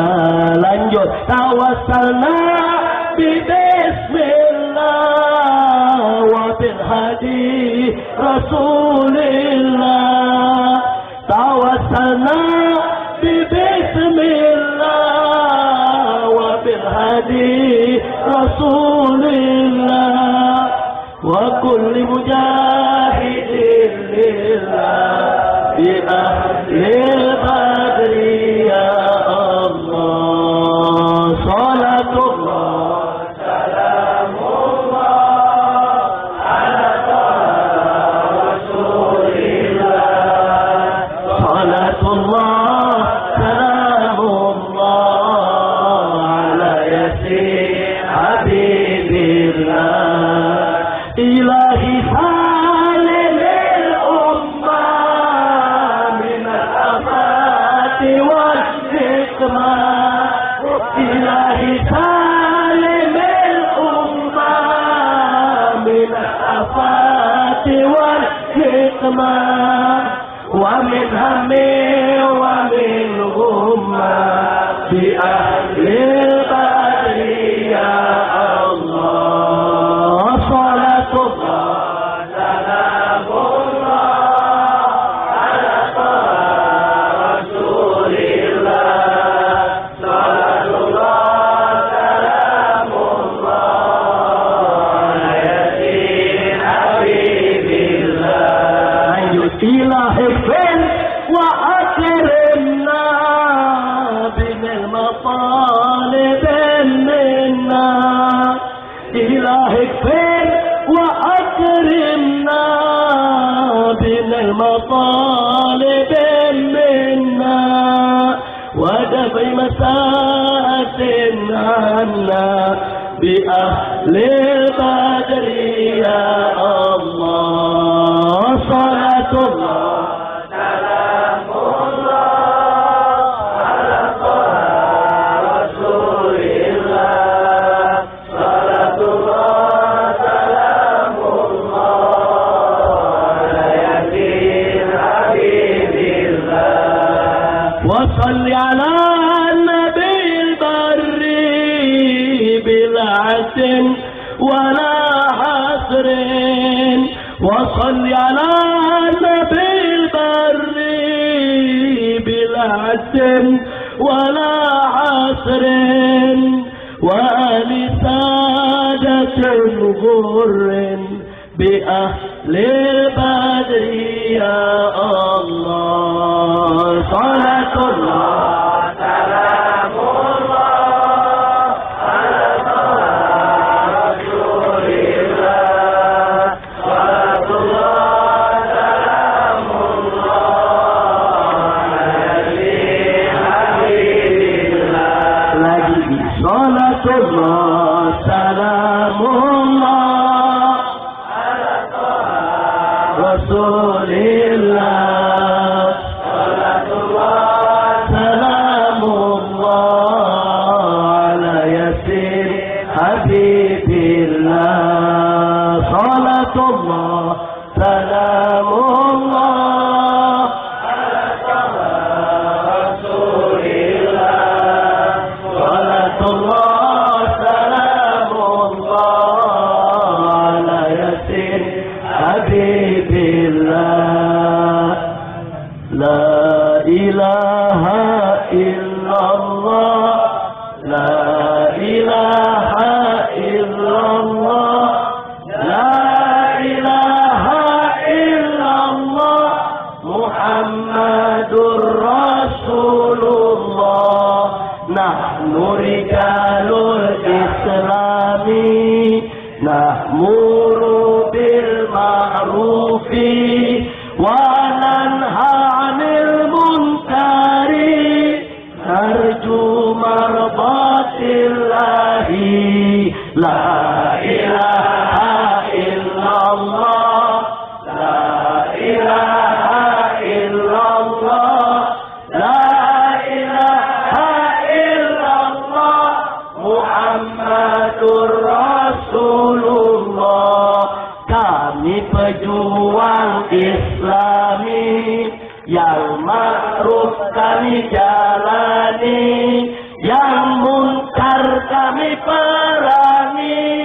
mencari ridho ilahi. La ilaha illallah, la ilaha illallah, la ilaha illallah, Muhammadur Rasulullah.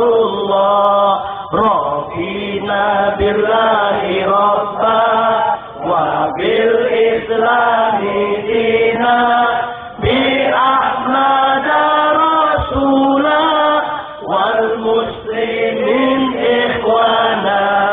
La ilaha illallah, la ilaha illallah, la ilaha illallah, Muhammadur Rasulullah. Allah dia Tuhan kami dan Islam agama kami, Muhammad Nabi kami, Muslimin saudara kami. La ilaha illallah, la ilaha illallah, la ilaha illallah, Muhammadur Rasulullah.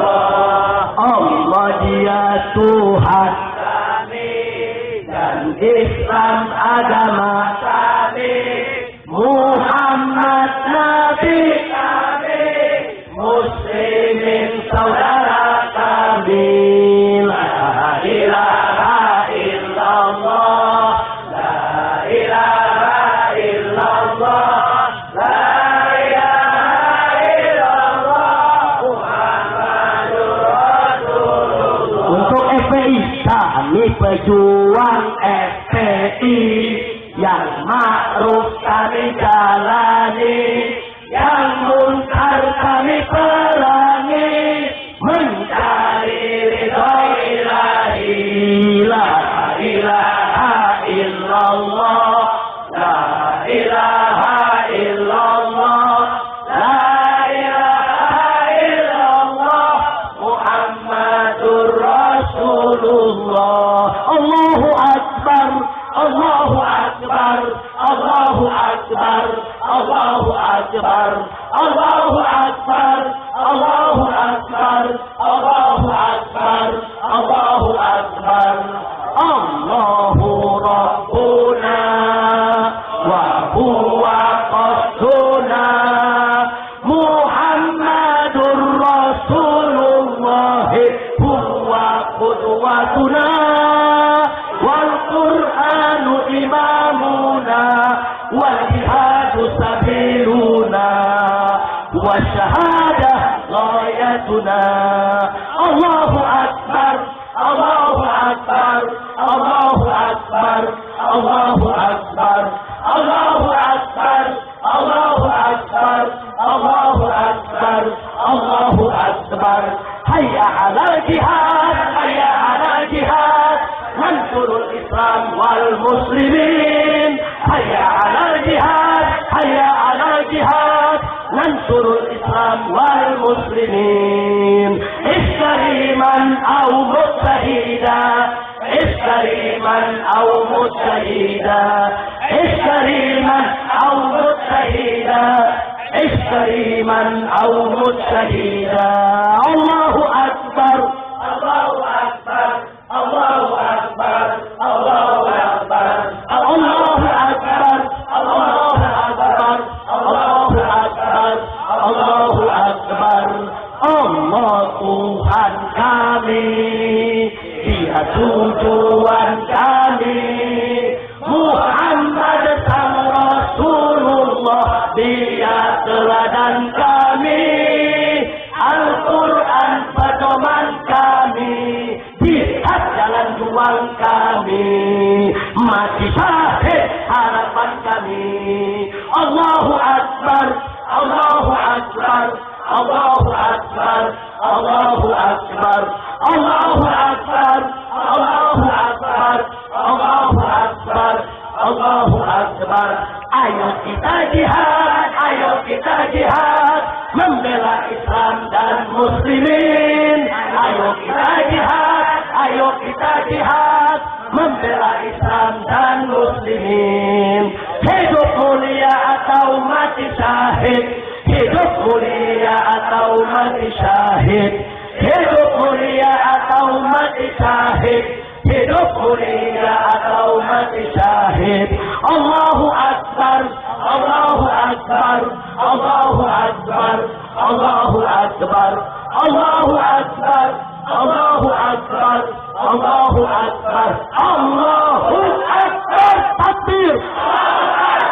Alhamdulillah. Nah, sebelum saya tutup, sengaja bagian akhir nasyid tadi saya bawa dari Mars FPI. Hayya 'alal jihad, hayya 'alal jihad. Ayo kita jihad, ayo kita jihad. Nansurul Islam wal muslimin.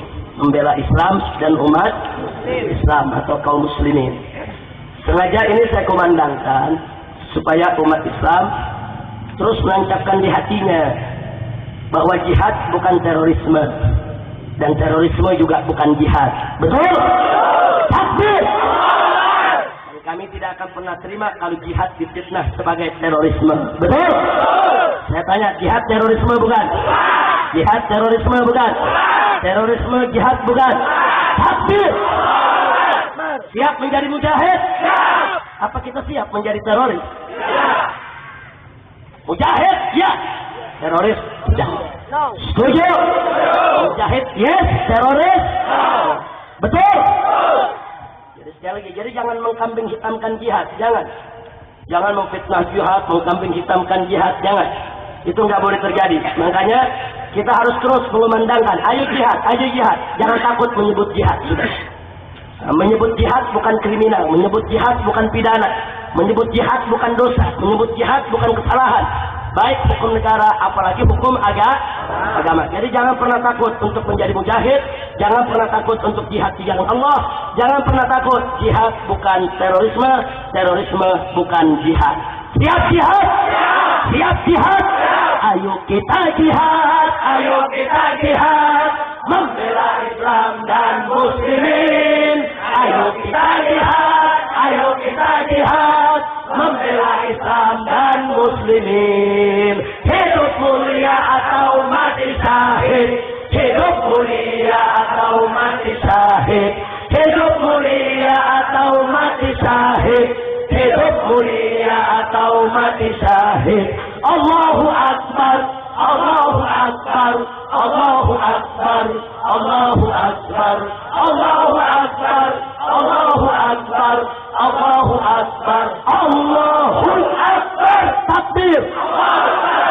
Alhamdulillah. Nah, sebelum kita baca doa penutup, saya ingin menyampaikan terlebih dahulu terima kasih yang sebesar-besarnya dan penghargaan yang tinggi kepada segenap para ulama, para kiai, para ajengan yang ada di Banjar maupun yang datang dari kota-kota di sekitarnya. Dan tidak lupa secara istimewa untuk Pemkot pemerintah kota daripada Banjar. Di sini ada Bapak Wali Kota, Bapak Wakil Wali Kota, pimpinan DPRD, Bapak Kapolres yang semenjak awal daripada acara ini terus dengan setia mengikuti acara ini. Mudah-mudahan kehadiran beliau-beliau di sini menjadi penyebab turunnya taufik dan hidayah untuk mereka dan untuk kita semua. Barakah untuk mereka dan untuk kita semua. Amin ya rabbal alamin. Akhirnya kita baca suratul Fatihah. Semoga kota Banjar ini dijadikan oleh Allah sebagai Madinatan Thayyibah, Madinatan Salihah, Madinatan Mubarakah. Yang Allah berkahi ulamanya, Allah berkahi umaroknya, Allah berkahi rakyatnya. Dan bibarakatil Fatihah kita mohon kepada Allah agar iman kita dikuatkan oleh Allah, dimantapkan Islam kita, dibaguskan ihsan kita, dimuliakan akhlak kita, dimudahkan urusan kita, dilapangkan kesempitan kita, disembuhkan segala penyakit kita, dilunasi utang piutang kita, diharmoniskan keluarga rumah tangga kita, diberikan kemenangan dalam perjuangan kita, dibahagiakan dari dunia hingga akhirat. Ala hadhihi niyyah wa likulli niyatin salihah wa ila hadratin nabiyil mustafa sallallahu alaihi wasallam. Al-Fatihah.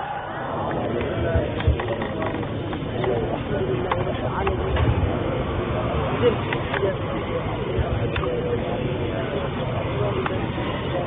you. Taqabbalallahu minna wa minkum fataqabbal ya karim. Saya tidak mau baca doa, di sini banyak kiai, banyak sepuh. Kita harap salah satu dari beliau-beliau ini nanti akan membaca doa. Jangan bubar sebelum baca doa. Setuju? Setuju? Ibu-ibu bubar sebelum doa, kita doain biar lakinya pada kawin lagi. Amin.